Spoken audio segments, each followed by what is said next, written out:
Assalamualaikum warahmatullahi wabarakatuh. Kembali lagi di channel Ida Prakino.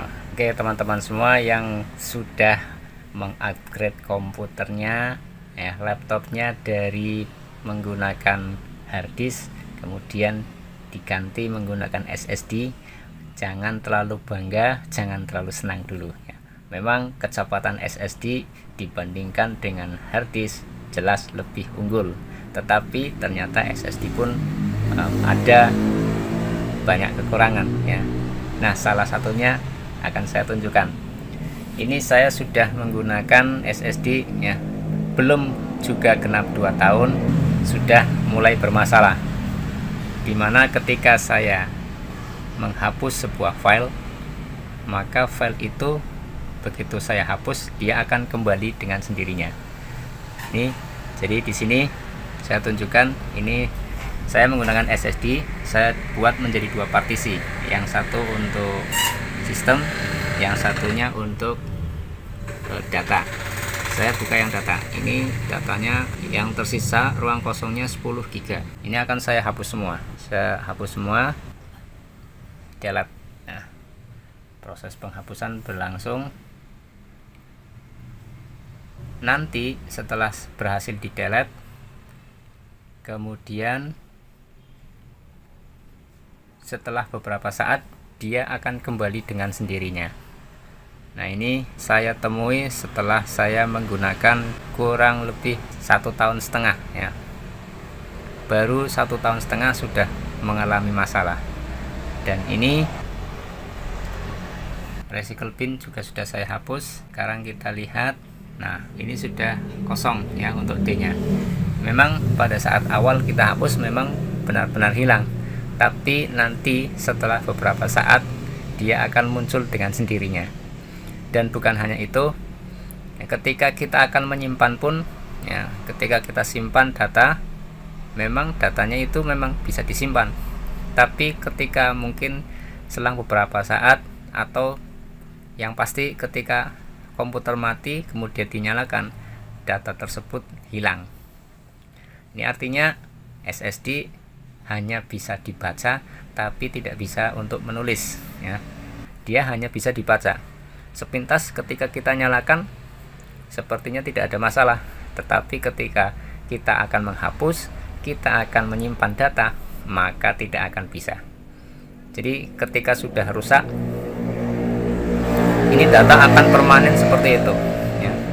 Dan biasanya nanti ketika kita sedang melakukan proses ya, mungkin membuka aplikasi yang sedikit berat, beberapa saat nanti akan mengalami restart karena SSD sudah tidak bisa menyimpan file-file temporary ya. File-file temporary itu bisa disimpan oleh komputer pada saat aplikasi digunakan ya. Kalau tidak bisa disimpan maka dia akan restart karena bermasalah.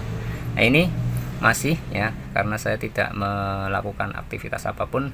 Sekarang kita akan coba saya restart seperti apa hasilnya. Nah, saya restart. Tadi untuk D sudah benar-benar bersih ya. Nah, tinggal sisa beberapa file saja ya.